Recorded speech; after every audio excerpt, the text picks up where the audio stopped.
देखिए, सबसे बड़ी बात यह है कि इस वर्ष जो चंद्र ग्रहण लग रहा है वह मेष राशि के अश्विनी नक्षत्र में लग रहा है।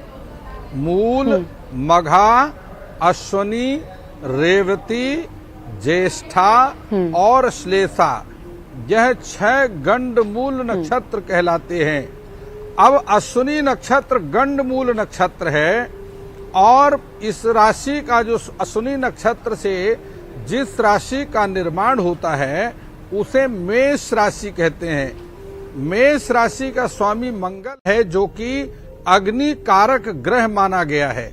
अब चंद्रमा जल का कारक है, माता का कारक तो है ही, मन का कारक तो है ही, साथ में पंच तत्वों से जिस ज्योतिष का निर्माण प्रतिनिधित्व होता है, ज्योतिष का कार्य है पंच तत्वों में सम्मिश्रण, सामंजस्य बनाना, वही वास्तु शास्त्र का काम भी है।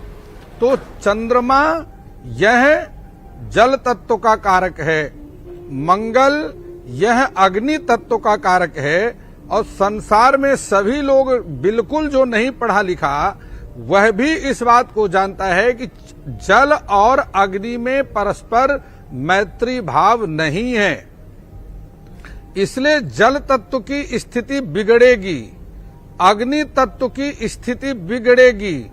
जब अग्नि और जल दोनों का सामंजस्य नहीं बैठेगा तो वह भयंकर रूप धारण करेगा और युद्ध की स्थितियां उत्पन्न करेगा।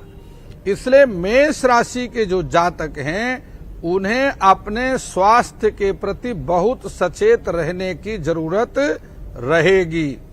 और साथ में जो मेष राशि के देश हैं उन पर भी विभिन्न प्रकार की आपदाएं आ सकती हैं।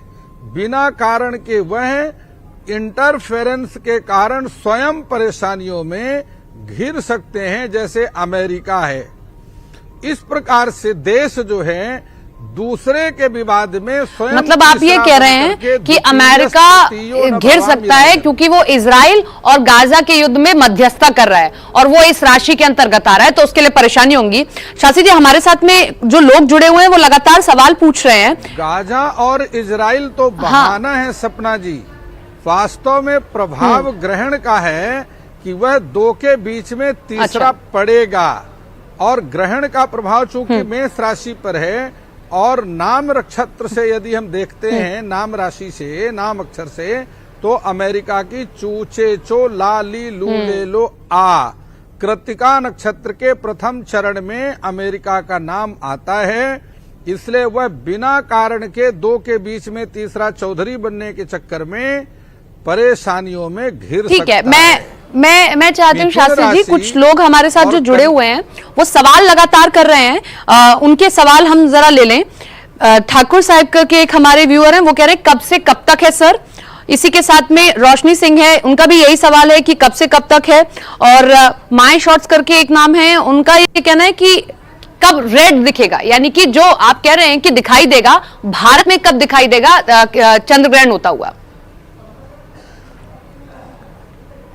देखिए सपना जी, जो आपके व्यूवर्स हैं जिन्होंने प्रश्न किया है, उन दो व्यक्तियों का, दो जातकों का एक ही प्रश्न है कि ग्रहण कब से कब तक रहेगा भारत में।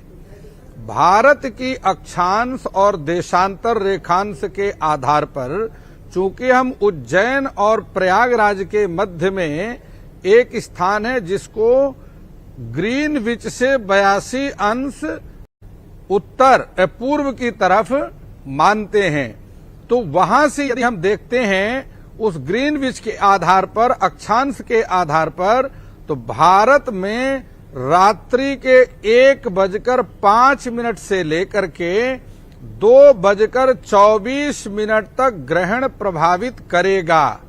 और चंद्र ग्रहण में 9 घंटा पहले सूतक लगता है, इसलिए आज शाम को 4:05 से सूतक आरंभ हो चुका है। यह भारतीय मानक समय है। राशि का कैसा दिन रहेगा? और पायल, क्योंकि आप मेष राशि का जिक्र कर रहे थे,